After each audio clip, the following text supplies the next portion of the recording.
I think definitely in the last few years, we have seen the gaming has really grown quite well. And the current lockdown has actually been a very huge catalyst, which has further expedited the push towards the gaming growth of gaming. And if we see that gaming can be, it can happen in multiple ways. One is smartphones can be used for gaming, and as you mentioned, online gaming is also becoming very popular. So all these we have seen pushes in all these directions. And I would not say there is a pressure on the ecosystem to do better and better. I think it's a huge opportunity. I think that's how we should look at it. So it's not really, we should not look at it as really a pressure condition. I think it's a great opportunity for ecosystem players like us to do our bit and to make sure that the experience of the user, the game user, becomes better and better. Yeah, so I think it's really looking for good in moving forward.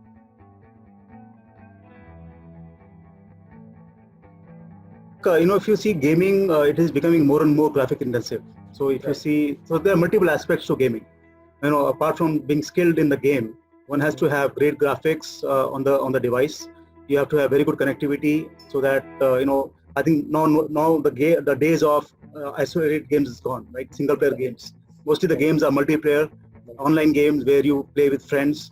So I think the connectivity of your device to the cloud is an important aspect. The latency is an important aspect. Let's say if you for example, if you are playing a shooting game, and if you want to shoot the other person, then the response time of your action should be very fast. So I think the latency plays a big role. The computing power definitely plays a big role, because as I mentioned earlier, the graphic intensity and the graphic quality of the games has really become very, very good now. So we need processors which are able to cater to that need, right? Which can actually have a very good fluid experience and a smooth experience for the end user. So we have seen advances in all these different aspects of gaming. Multiple aspects of the device itself. So as MediaTek, we are one critical component of this whole ecosystem, because we are the people who design the chips which go into these devices. So in the device itself, there are three very key components. One is the CPU, of course, that's a computing power. Then there's a GPU, which is a graphic processing engine. And there's also a APU, which is the AI processing unit. And all these three components actually are required now in the advanced gaming. So I think even the AI, so APU is for AI.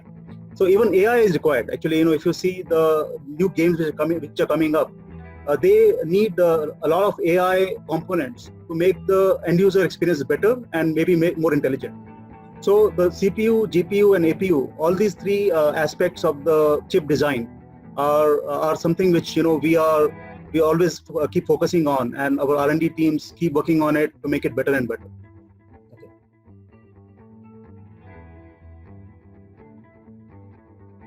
Yeah, you're right that AI requires a lot of data, right? So what APU does is it's very efficient in processing the data which is relevant for AI, because it needs a lot of parallel processing of different data types.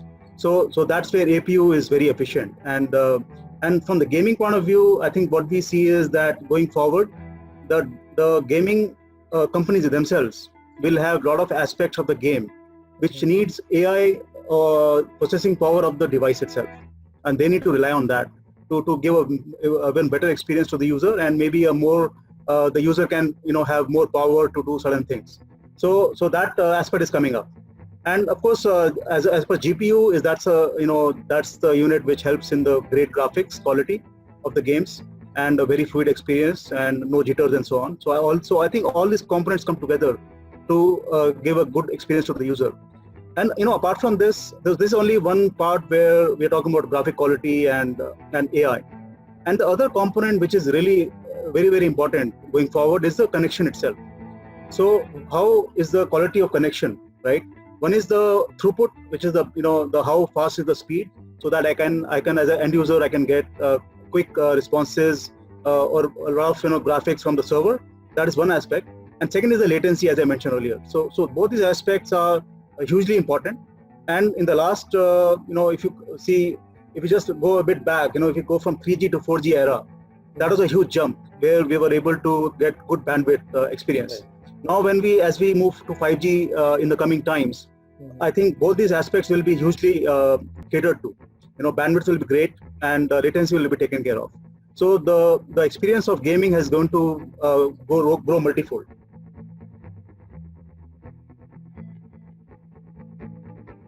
Battery life is extremely important. I think no one wants to carry a charger or a wire wherever you go. So the battery life, depends on multiple aspects. I think a normal user may not understand that how many different kind of parameters play into how do we prolong the battery life. So I'll give you a few examples. Like as I mentioned earlier about APU, GPU, and CPU. Now all these three aspects all these three components of the chip have different roles to play. Now, if you play a game on a device like a smartphone, then it is very important that the software which is in the smartphone is able to use the right component of the chip. It wants to allocate certain things to CPU, certain things to GPU, and certain things to APU. So that is a very evolved algorithm which has to be put in place to ensure that the most apt part is used for that specific topic, that specific activity. So all these things increase the battery life. Secondly, if you see, we're talking about multiple cores now, right? I think octa-core, we have quad-core, and so on. So that is only one part of the story. Now the other thing is, even from octa-core, if you talk about any octa-core chip, then they would have multiple types of cores inside. Some are high power and maybe low battery life, battery consumption is there, and some are low power and low battery life. So if there is some application which is does not need too much power, right, to play, not too much computing power, then it is good to allocate that to a low core, which probably doesn't consume so much battery life. So this is another aspect. And thirdly, I would say that even let's take an example of the connection itself, on the phone. So we have come up with something called TAS 2.0. So that is about the transmitting switch, smart antenna technology. So what it does is, the way it works is, when it wants to capture signal from the communication signals, it is very efficient in that, and therefore it again increases the battery life. So what I want to say is there are multiple aspects, which helps us to increase the battery life. So that is really very, very, very important. Let me mention one more point. So if we talk about the MediaTek chip, so recently, for example, we launched the Helio G25 and Helio G35 chips for the mainstream gaming segment. And even in those chips, we have integrated Wi-Fi and Bluetooth in the same chip. So even this aspect, how having a SoC, system on chip design, can help a lot in saving battery life. Because if you have multiple chips solution, that will need more power to do its job. But if you have a single chip solution, that really helps to conserve battery.